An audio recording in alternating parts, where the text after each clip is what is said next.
What's up, everyone? Welcome to the fourth episode of the Game Time Podcast. I am your host, Loren, and in today's episode, I will be discussing what should sophomores do to prepare for recruiting and how should they get ready for the next upcoming season.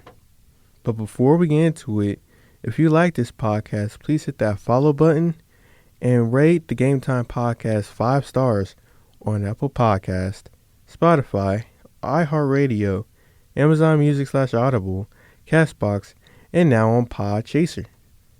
If you're watching this on YouTube, please hit that like and subscribe button and turn on notifications to the Game Time Podcast and share this podcast with your friends and family. Please also follow the social media platforms for the Game Time Podcast on Instagram at Game Time Podcast 2023 and on Twitter /X at Game T Podcast. Now, let's get into it. Now, the first thing I want to talk about is working out in the offseason. After the football season has ended, there are 4 different kinds of camps that freshmen who are attending the sophomores need to know about. And those camps are winter, spring, summer, and fall camp. Now, the first camp that comes around right after the football season is winter camp. And winter camp mainly consists of lifting heavy weights and some sort of conditioning. During this time, the football locker rooms that you had will be cleaned out, and you will probably get one more goodbye from the seniors. Other than that, it's just competing. Most likely, you and your teammates won't be putting on pads around this time. Now, on to spring camp. Spring camp is where the beginning of your hard work really starts as you get ready for the next season. Spring camp mainly consists of drills, conditioning, weightlifting, playbook studying, classroom study halls, depending on what school you go to, learning about your opponents for next year, and showing how much depth that your football team has at this point. Most likely around this time, you will be putting on helmets and pads again. Now for summer camp, that is basically the midway point before the season starts, and it mainly has the same structure as spring camp, but hotter and with helmets and pads. But if you are a skill position, then you also have to take part in the 7-on-7 league, which is a separate thing in and of itself. So if you're a skill position, I would recommend that you go and ask your coach about the 7-on-7 league and see what that whole situation is about in your state. Also, since the new freshmen are coming in, you guys should also help out the younger guys as much as you can to get them ready for high school football. And last but not least, fall camp. Fall camp is the time when your team should be getting ready for either their first scrimmage against other schools or preparing for y'all's first game. This is where all the hard work will pay off during the offseason. So get ready because the regular season has just begun. Now on to number 2, college camps. Now, when it comes to college camps, it's a bit tricky because you're going to have to pay for it most likely. But in some cases, you might get invited to a camp and you might not have to pay a dime. These camps are important because the earlier the colleges know who you are, the better. If you choose to pay to go to a camp, then you're setting yourself up for success because in these college camps, there are usually different coaches from different schools coming to one camp to look at prospects. You can also go to a specific college camp where there's just only one college there, and they will only look at the prospects that are in that college at that given point in time. That will likely help you out to get recruited for that school, not a bunch of other schools, but maybe just for that one school that you might want to go to the most. Just depending on where you go to these camps will help you out in recruiting because you're basically letting the coaches know who you are and why they should recruit you, basically drawing attention to yourself. Now, you may not get offers right off the bat, but if you keep going and keep grinding, then you're going to get those offers sooner or later. Just be patient, make sure you have good grades, and let the process work itself out. Now on to number 3, summer heat. Man, when it comes to the summer heat, while having pads on, it sucks. But you got to get through it because if you can't handle the summer heat in high school, what makes you think you can handle the heat in college? My biggest recommendation is to mainly drink water. I mean, you can have drinks like Gatorade or Powerade once in a while, but mostly drink water above anything else. If you are drinking soda, I suggest you cut that out right now because that is not going to help you and you're going to be even more dehydrated. Only drink water and at times drink Gatorade or Powerade. Now, ending off on that note, we will move on to something that's also just as similar, and that is eating the right foods. Now, this is important. This is not even just important. This is a very important topic because eating the right foods might help you become a better player. As athletes, anything that we put into our bodies can and will affect us in the long run. So be careful what you put into your bodies. Be smart.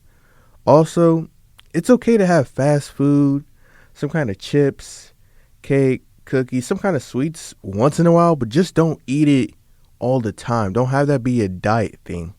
Only eat those at certain points during either the season or just eat that stuff kind of in the off season, but just don't eat too much of that.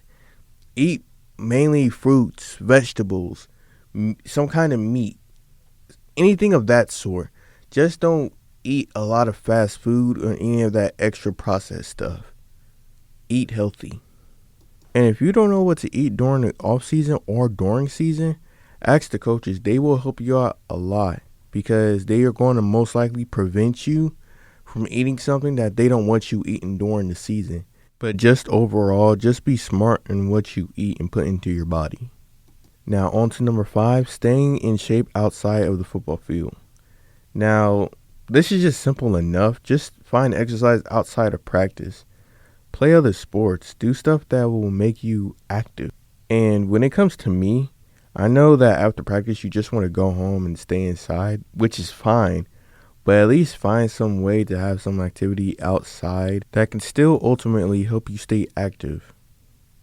Now on to number 6, taking care of your body. With my previous points about being smart with eating the right food and drinking water to stay hydrated, a good way to take care of your body in the long run is to stretch before and after practice. Why do I say this? Because it will help reduce the risk of injury if you do so. And on a quick note, before I say this, just hear me out. Also think about taking cold baths and cold showers because it will help a lot with the healing process of sore muscles. If you do choose to take a cold shower, make sure to have some nice warm clothes on afterwards so that you don't become cold. And if you're thinking about taking an ice bath, have some kind of shorts on that you don't mind getting wet, or just put on some swim trunks before putting your body in the water. I know not a lot of people like the cold, but during the ice bath, I'm telling you guys and women, if you're listening to this, it's a mind over matter issue. Just slowly put your body into the water and take slow, deep breaths. Only stay in the tub for 15 minutes, dry off, and just put on some warm clothes. That's it. Don't do anything extra. Just stay in there for just 15 minutes. Now on to number 7, ask your coaches about the NCAA requirements. This is a very important topic if you want to be eligible for scholarships. Your coach or coaches should tell you about the requirements if you ask about them. So my biggest recommendation is to ask your coach or coaches what to do and what are the requirements that the NCAA has between the end of your freshman year and your whole entire sophomore year. Basically, the earlier you ask about the requirements for the NCAA requirement, the better, because now that you know what the requirement is, now you have a good gist of things and how you can proceed with your high school career throughout your sophomore, junior, and senior year. Now on to number 8, improving your skills.